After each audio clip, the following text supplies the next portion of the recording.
I'm Dr. Eman Ramzy, Assistant Professor of Chest Diseases, Faculty of Medicine, Ain Shams University. We are going to talk about pneumonia, and this is the part 1 for the lecture. By the end of this lecture, you should be able to define pneumonia, classify pneumonia according to anatomy, organism, and environment, recall etiology, mode of infection and pathogenesis of pneumonia, identify clinical, radiological, and lab findings of the pneumonia, discuss complications and assess severity of pneumonia, discuss differential diagnosis of pneumonia, and apply lines of treatment, and we should know also prognosis and prevention of pneumonia. What does the term pneumonia imply, or what does it mean? Pneumonia is an acute infection of the lung parenchyma caused by any infectious pathogen like bacteria, fungal, virus, or parasitic infestation. But there is another type of pneumonia which may be caused by other non-infectious factors like X-ray, chemical substances, allergens, but in that case it is called pneumonitis rather than pneumonia. So it is an inflammation rather than an actual infection. What about the different ways to classify pneumonia? Pneumonia may be classified according to anatomy, according to the causative pathogen, and according to the acquired environment. Classification according to the causative pathogen is considered the most useful to treat the patients by choosing the effective antimicrobial agent. So, we may classify pneumonia according to the bacteriological classification into aerobic gram-positive, aerobic gram-negative, anaerobic bacteria, and also atypical pneumonia. Also, pneumonia may be classified according to viral or fungal infestations.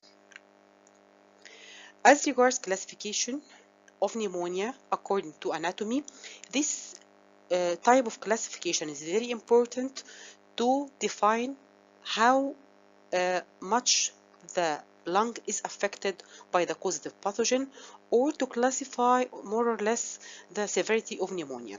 So it is further classified according to anatomy into lobar pneumonia, in which there is involvement of the entire lobe of the lung. Lobular or segmental pneumonia is the involvement of parts of the lobe only, so it is less severe than the lobar pneumonia. And then bronchopneumonia means involvement of the alveoli close to the bronchi, so it is mostly bilateral. And the last type of classification according to anatomy is the interstitial pneumonia. Interstitial pneumonia means involvement of the lung tissues between the alveoli and pulmonary vasculature, and this is the type which is caused by non-infectious pathogen. As I mentioned, it is the chemical pneumonitis, or it is the inflammation rather than the infection. Classification according to the acquired environment is very important because this type of classification show us what is the commonest pathogen causing pneumonia according to the presentation of the patient, whether the patient is presented by pneumonia in the community environment, or whether the patient is manifested by pneumonia in the hospital setting, or if the patient is an immunocompromised patient. So that classification according to the acquired environment, we may classify the patients into community acquired pneumonia, which is called CAP, hospital acquired pneumonia, which is called HAP, and it has another term which is nosocomial pneumonia. So nosocomial pneumonia is the hospital acquired pneumonia as well. And the last type is immunocompromised host pneumonia. CAP, or community acquired pneumonia, refers to pneumonia acquired outside the hospital or within the community setting, and the commonest organism causing CAP are the gram-positive organism like Streptococcus pneumoniae, which remains the most commonly identified pathogen within the community setting. but there are other pathogens including Haemophilus influenza, Mycoplasma pneumoniae, Chlamydia pneumoniae, and Moraxella catarrhalis. As regards hospital-acquired pneumonia, refers to pneumonia acquired within the hospital setting that occurred within 48 hours or more than 48 hours after admission into the hospital, which was not incubating at the time of admission. The commonest causative pathogen in HAP or hospital-acquired pneumonia are mainly gram-negative bacteria, which account for about 55 to 85 of HAP infection, like Pseudomonas, Klebsiella, which are the commonest causative organisms for hospital-acquired pneumonia. But there's a small percent of causative pathogen, gram-positive causative pathogen, that may account also for HAP or hospital-acquired pneumonia, which account for 20 to 30%. But in that condition, the commonest gram-positive causative pathogen within the hospital setting is Staph aureus, unlike the commonest gram-positive coccus within the community setting, which was Strep pneumoniae. Hospital-acquired pneumonia is closely related and shares the same principle with ventilator-associated pneumonia, which is VAP, that refers to pneumonia that arises more than 48 to 78 hours after connection to the mechanical ventilator with an endotracheal intubation. Immunocompromised host pneumonia.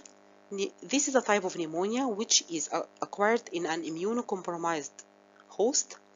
Immunocompromised patients may be caused by, or immunocompromisation may be caused by HIV infection, leukemia, organ transplantation, bone marrow transplant, and other medications to treat cancer. The most common causative microorganism may be any type of bacteria and viruses, but we should not forget cytomegalovirus, Candida, Aspergillus, and Pneumocystis carinii in this group of patients. What are the main etiological factors, and what about the pathogenesis of pneumonia? There are two factors involved in the formation and occurrence of pneumonia, including pathogenicity of the causative organism and the host defense. Any defect affecting the defense mechanism of the respiratory system make the patient liable to catch infection and for the development of respiratory tract infection and maybe pneumonia. These defense mechanisms that may be affected may include filtration and deposition of environmental pathogens in the upper airways, cough reflex, mucociliary clearance, alveolar macrophages, humoral and cellular immunity, oxidative metabolism of the neutrophils. Pathogen can be introduced into the lung by one of the four routes: aspiration, and the source of infection will be colonization of the organism in the upper respiratory tract.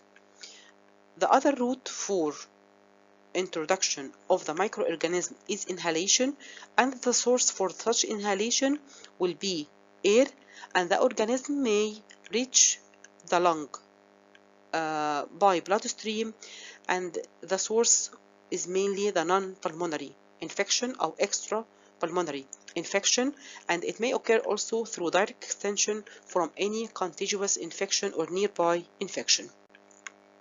Pathogenesis for pneumonia, or how pneumonia could develop. As I mentioned, pneumonia can occur when one or more of the respiratory defense mechanisms are affected or overcome by the invading organism. So, pneumococci usually reach the lung by inhalation or aspiration. They when lodge in the bronchioles with proliferation and the initiation of the inflammatory process, leading to destruction of the lung parenchyma, and pneumonia is the end result.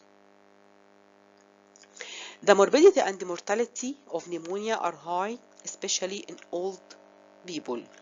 So we must know the general risk factors for developing pneumonia that include age more than 70 years, serious comorbidities, malnutrition, impaired consciousness, prolonged hospitalization, and chronic obstructive pulmonary disease. How to diagnose pneumonia? This is a very important question. We will talk about diagnosis of pneumonia in details in part 2 of this lecture.